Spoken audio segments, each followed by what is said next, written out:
Life in the first Martian city. What colonization might actually look like by 2126. Mars has fascinated humanity for centuries. It has inspired science fiction, ambitious space missions, and the dream of becoming a multi-planetary species. But what if that dream became reality? What if, by the year 2126, the first permanent city on Mars was no longer an experiment, but a thriving home for thousands of people? Life there wouldn't simply be Earth with a red sky. Every aspect of daily living would have to be reinvented, from the air people breathe to the food they eat, the homes they live in, and the economy that keeps the colony alive. The first Martian city wouldn't just be one of humanity's greatest engineering achievements. It would become the ultimate test of whether our species can survive beyond Earth. Scientists and space agencies are already developing technologies that bring this vision closer than ever before. Companies are designing reusable spacecraft, advanced life support systems, autonomous robots, and habitats capable of protecting people from one of the harshest environments in the solar system. While no one can predict exactly what Mars will look like a century from now, current scientific research gives us a surprisingly detailed picture of what daily life could become. So what would it actually feel like to wake up in the first city on another planet? How would people work, travel, raise families, build businesses, and create an entirely new civilization nearly 225 million kilometers from Earth? And what challenges would they face every single day just to stay alive? Today, we're taking a science-based journey into the future to explore what life in the first Martian city might actually look like by the year 2126. Because if humanity succeeds, Mars won't simply become another destination. It may become the beginning of an entirely new chapter in human history. How the first Martian city was built. Before humanity could build a city on Mars, it first had to solve a simple but terrifying problem. Mars is one of the most hostile places humans could ever try to call home. The atmosphere is more than 95% carbon dioxide, making it impossible to breathe without life support systems. Temperatures can plunge below -100 degrees Celsius, and the planet is constantly exposed to dangerous cosmic radiation because it lacks a global magnetic field like Earth's. A single equipment failure could mean the difference between life and death. That's why the first Martian city wouldn't begin with thousands of settlers. It would start with robots. Years before the first humans arrived, fleets of autonomous machines would likely land across the Martian surface, powered by advanced artificial intelligence. These robots would work around the clock without needing food, water, or oxygen. Their mission would be to prepare Mars for human life. They would level the ground, construct landing pads, assemble habitats, install solar farms and fusion reactors, mine local resources, and manufacture essential building materials using Martian soil, instead of transporting every brick from Earth. A mission that would cost billions of dollars. Future colonists would rely on a concept known as in situ resource utilization, or simply using the planet's own materials to build the colony. Martian soil, known as regolith, could be transformed into durable construction blocks through advanced 3D printing technologies. This would allow entire buildings to be printed layer by layer, reducing both cost and dependence on Earth. But even the strongest buildings wouldn't solve Mars' biggest danger: radiation. Unlike Earth, Mars offers almost no natural protection from the constant bombardment of high-energy particles coming from the sun and deep space. Over many years, this radiation could significantly increase the risk of cancer and other serious health problems. To protect future residents, scientists believe many habitats would be built beneath the surface or covered with several meters of Martian soil, creating a natural radiation shield. From the outside, the city might appear surprisingly quiet. Instead of towering skyscrapers rising into the Martian sky, visitors would likely see clusters of airlocks, communication towers, greenhouses, and transparent domes connected by pressurized tunnels. The real city would exist below them. Beneath the surface, a vast underground network would stretch for kilometers, housing homes, laboratories, hospitals, schools, research centers, and manufacturing facilities, all protected from the harsh environment above. Every new arrival would pass through multiple safety checkpoints before entering the settlement. Air pressure, temperature, oxygen levels, and contamination would all be carefully monitored. Because on Mars, even something as simple as opening the wrong door at the wrong time could put an entire community at risk. Building the first Martian city wouldn't simply be about constructing homes. It would mean creating an entirely self-sustaining world where every system works together to keep humanity alive. But once that city is finally built, another question becomes even more fascinating. What would everyday life actually feel like inside humanity's first home on another planet? Daily life inside the first Martian city. Step inside the first Martian city, and you might be surprised by what you don't see. There are no bulky space suits lining every hallway, no flashing emergency alarms, and no cold metallic corridors like the ones often shown in science fiction movies. Instead, the city feels remarkably human. Warm lighting fills the streets. Trees and gardens grow inside climate-controlled domes. Cafes buzz with conversation. Children head to school, and people begin another ordinary day on a planet where stepping outside without protection would still be fatal. Creating a sense of normal life wouldn't just be about comfort. It would be essential for survival. Living millions of kilometers from Earth could take a heavy psychological toll, especially for people who might never return home. That's why architects and psychologists would likely design the city to feel as alive as possible. Artificial skylights could gradually change color throughout the day, simulating sunrise, afternoon, and sunset to help regulate the human body clock. Parks filled with plants, flowing water, and open gathering spaces would offer residents a rare sense of nature in a world where the real landscape outside is silent, barren, and covered in red dust. Homes would also look very different from today's houses. Every square meter would be carefully planned to maximize comfort while minimizing energy use. Smart walls could adjust temperature automatically. AI assistants might monitor air quality, recycle water in real time, and even predict maintenance problems before they happen. Windows, if they existed at all, might not always reveal the outside world. Many homes could use ultra-high resolution digital displays that recreate the forests, oceans, and blue skies of Earth, helping residents stay connected to the planet their ancestors once called home. Schools on Mars would prepare children for a completely different future. Alongside mathematics, science, and history, students might learn how life support systems work, how to respond to habitat emergencies, and how to maintain the technologies that keep an entire city alive. For children born on Mars, Earth wouldn't be home. It would be a distant world they know mostly through history books, documentaries, and conversations with grandparents. Healthcare would also evolve in extraordinary ways.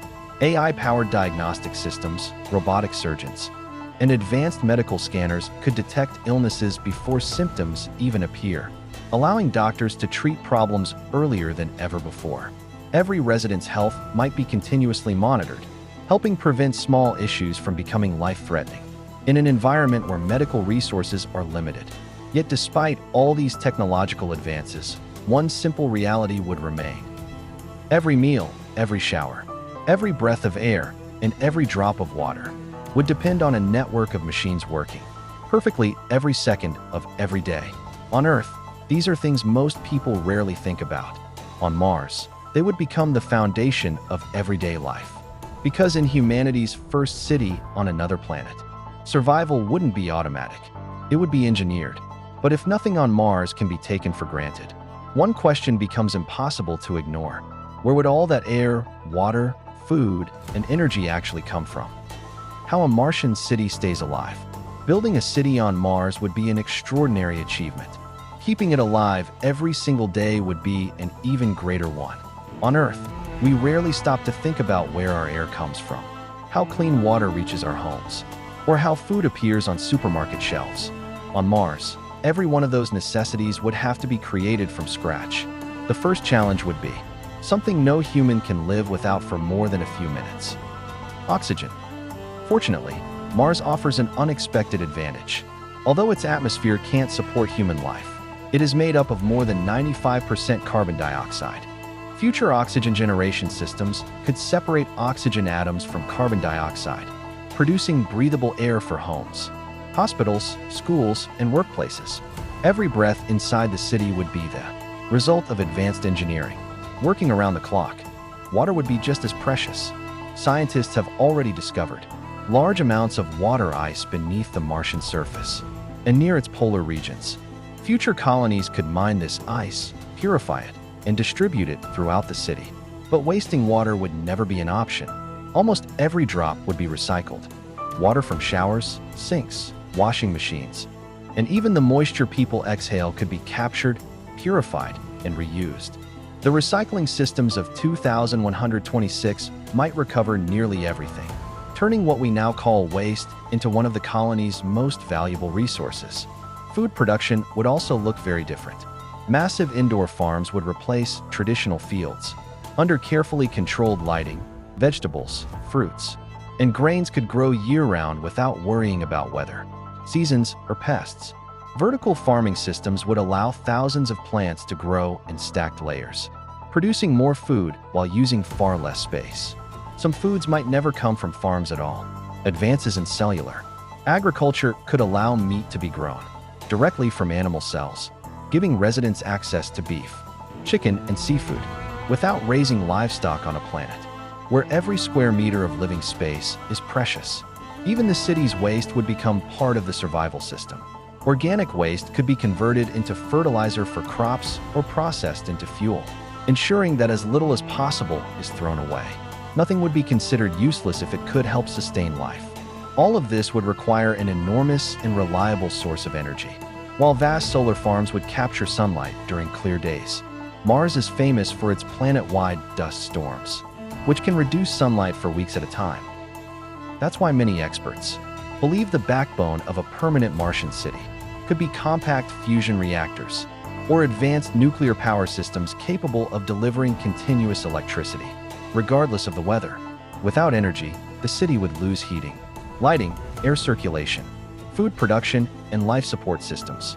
In other words, power wouldn't simply keep the lights on. It would keep civilization alive. The people living on Mars would quickly learn a lesson that Earth has often taken for granted.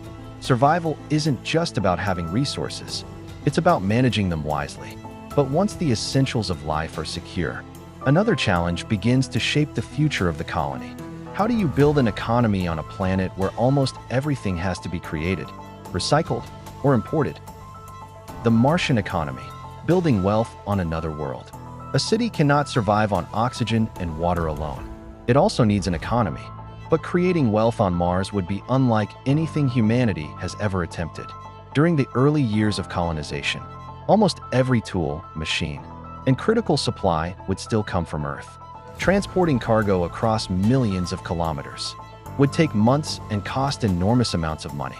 That means every kilogram shipped to Mars would be incredibly valuable. The colony couldn't depend on Earth forever. Sooner or later, it would have to become economically self-sufficient. That transformation would begin with one simple question. What can Mars produce that the rest of the solar system needs? One answer could lie beneath its surface. Mars contains large deposits of iron, aluminum, silicon, and other minerals that could support construction and manufacturing. Instead of importing finished products, factories on Mars could produce everything from replacement machine parts to advanced electronics using locally sourced materials. But Mars might offer something even more valuable than minerals. It could become the gateway to asteroid mining. Millions of asteroids travel through our solar system, and many contain enormous quantities of rare metals such as platinum, nickel, and cobalt.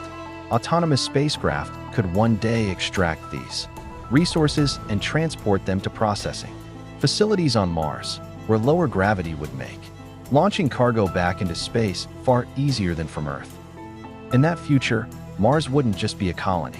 It could become the industrial hub of the inner solar system. Artificial intelligence and robotics would power much of this economy. Machines would handle dangerous mining operations, inspect infrastructure, manufacture goods, and perform maintenance with minimal human intervention. Rather than replacing people completely, AI would allow a relatively small population to operate an entire city with remarkable efficiency. Human workers would still play essential roles. Engineers, scientists, doctors, teachers, software developers, architects, and entrepreneurs would all help shape this new civilization. Entire industries that don't even exist today could emerge on Mars. Financial systems would evolve as well. Instead of carrying physical cash, residents might use secure digital currencies designed specifically for interplanetary trade. Smart contracts could automatically manage salaries, resource allocation, and commercial transactions across the vast distance between Earth and Mars. Communication delays, sometimes lasting more than 20 minutes, each way would make real-time financial systems impossible. The Martian economy would need to function independently, while still remaining connected to Earth. Over time, something even more powerful than technology could begin to develop: a new identity. People born on Mars might see themselves not as visitors from Earth, but as citizens of an entirely new world. Their businesses, culture, and ambitions could reflect challenges and opportunities that no previous generation had ever faced. And as the city grows, one extraordinary question begins to emerge. Will people living in 1/3 of Earth's gravity eventually become physically different from the rest of humanity? The answer could reshape the future of our species. Living in 1/3 gravity, how Mars could change humanity. One of the biggest differences between Earth and Mars isn't something you can see. It's something you feel. Gravity.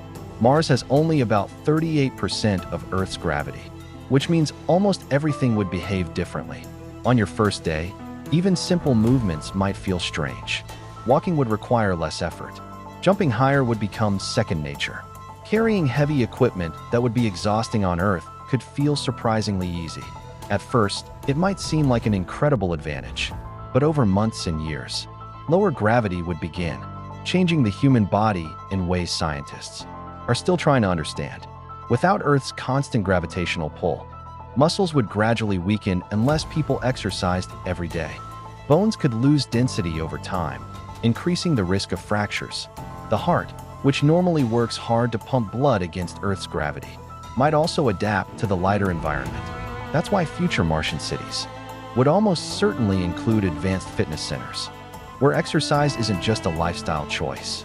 It's part of staying healthy. Residents could spend hours each week using resistance machines, artificial gravity training systems, or other technologies designed to keep their bodies strong. But the biggest questions aren't about the first settlers. They're about the children born on Mars. A child who grows up in 1/3 gravity might develop differently from someone raised on Earth. Their muscles and bones, and even the way they move, could be shaped by environment no previous generation has ever experienced. Some scientists believe these differences could make returning to Earth difficult, especially after spending an entire lifetime on Mars. Earth's stronger gravity might place enormous stress on bodies that had never fully adapted to it. If that happens, many Martian-born people may face a heartbreaking reality. Earth, the home of their ancestors, could become a place they can visit, only with great difficulty, or perhaps never at all. Lower gravity would also transform the way cities are designed. Buildings could be taller while using less structural material.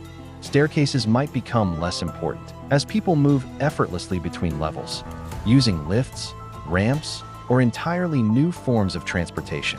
Sports would evolve into something almost unrecognizable. Imagine athletes leaping several meters into the air, performing breathtaking acrobatic moves, or playing games impossible under Earth's gravity. Entirely new sports could be invented, sports designed specifically for life on Mars. Even everyday activities, from construction to recreation, would reflect a world where gravity no longer sets the same limits. Yet despite these remarkable advantages, one fact remains impossible to ignore. Mars is still a dangerous world. Outside the safety of the city, freezing temperatures, radiation, and powerful dust storms are always waiting. No matter how advanced technology becomes, survival would depend on constant preparation. And that raises one final challenge. Could humanity truly build a civilization on Mars that lasts for generations? Or will the red planet always remain one mistake away from disaster? The greatest threats to life on Mars. By 2126, humanity may have mastered the technology needed to build cities on Mars. But no amount of technology can eliminate every danger. Life on the red planet would still be a constant balance between innovation and survival. One of the greatest threats would come from the sun. Without a global magnetic field like Earth's, Mars offers very little protection against powerful solar storms. During major solar eruptions, High-energy radiation could flood the planet, posing serious risks to anyone caught outside protected habitats. When warning systems detect an incoming storm, daily life could change within minutes. Construction crews would stop working. Exploration teams would rush back through pressurized airlocks. Residents would move into heavily shielded sections of the city until the danger had passed. Then there are the dust storms. Some Martian storms can grow so large that they cover nearly the entire planet. Although the thin atmosphere means these storms don't have the destructive force of Earth's hurricanes. They can last for weeks, reducing sunlight and making travel extremely difficult. A city that depends heavily on solar energy would need enormous backup systems to keep life support equipment running. But perhaps the greatest danger wouldn't come from nature. It would come from failure. Imagine a tiny crack forming in a pressurized habitat, or a malfunction in the oxygen generation system, or a software error that shuts down critical infrastructure. On Earth, many technical failures are inconvenient. On Mars, they could become life-threatening emergencies.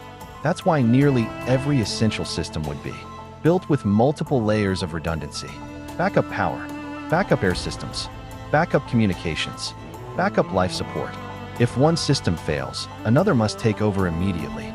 Because on Mars, there may not be time to wait for help. Distance creates another challenge. Even with advanced technology, communication between Earth and Mars can be delayed by several minutes, depending on the planet's positions in their orbits. In a major emergency, the people on Mars couldn't simply call Earth and expect instant guidance. They would have to solve problems themselves. That reality would shape the mindset of every resident. Self-reliance wouldn't just be encouraged. It would be essential. There is also a challenge that no machine can fully solve: loneliness. Living millions of kilometers from Earth, separated from family, familiar landscapes, oceans, and open skies, could place enormous pressure on mental health. Future cities would likely invest heavily in recreation, green spaces, community events, and virtual reality, experiences that help residents stay emotionally connected to the world they left behind. Because building a successful civilization isn't only about protecting the human body, it's also about protecting the human mind. Yet if humanity can overcome all of these challenges, something extraordinary begins to happen. Mars stops being an outpost. It becomes home. And once humanity has learned how to build a thriving civilization on one planet, what could stop us from doing it across the entire solar system? The beginning of a multi-planetary future. If the first Martian city succeeds, its greatest achievement won't simply be surviving on another planet. It will be proving that humanity is no longer limited to one world. For thousands of years, every civilization in history has risen and fallen on Earth. But by 2126, that chapter may have changed forever. The technologies developed for Mars, closed-loop life support, autonomous construction, advanced robotics, fusion energy, and sustainable resource management would not remain on Mars alone. They would become the blueprint for humanity's expansion across the solar system. Permanent research stations on the Moon could support mining operations and serve as launch points for deeper space missions. Asteroid colonies might process valuable minerals that fuel a growing space economy. Scientific outposts could one day orbit Jupiter and Saturn, studying worlds that today exist only in the pages of textbooks. What begins as one city on Mars could eventually become a network of human settlements stretching across millions of kilometers. But perhaps the greatest transformation wouldn't be technological. It would be human. A child born on Mars in 2126 would grow up with a very different understanding of home. To them, Earth wouldn't be the center of civilization. It would be the planet where humanity began. Their future, their opportunities, and their identity would be shaped by a world their ancestors could only dream of reaching. Every generation throughout history has witnessed a defining leap forward. Humanity learned to farm. We built cities. We crossed oceans. We flew through the sky. We walked on the moon. And perhaps the next great leap is learning not just to visit another planet, but to truly live there. Will every prediction we've explored today become reality? Almost certainly not. The future has a way of surprising us. Some technologies will arrive sooner than expected. Others may never work as imagined. New discoveries could completely reshape our plans. But one thing is becoming increasingly clear. Humanity is investing more time, more knowledge, and more resources into becoming a multi-planetary species than ever before. The first Martian city may still be decades away, yet the decisions being made today in laboratories, universities, and space agencies around the world could determine what life on Mars looks like in the next century. The future isn't built all at once. It's built one breakthrough at a time, and somewhere among those breakthroughs may be the first step toward a civilization that spans worlds. The question is no longer whether Mars will change humanity. The real question is how humanity will change once Mars becomes home. Thanks for watching Future Wealth Vision. If you enjoyed this journey into the future, subscribe for more science-based explorations of the technologies, ideas, and innovations that could reshape our world and the worlds beyond it. Because the future isn't something we wait for. It's something we're already building.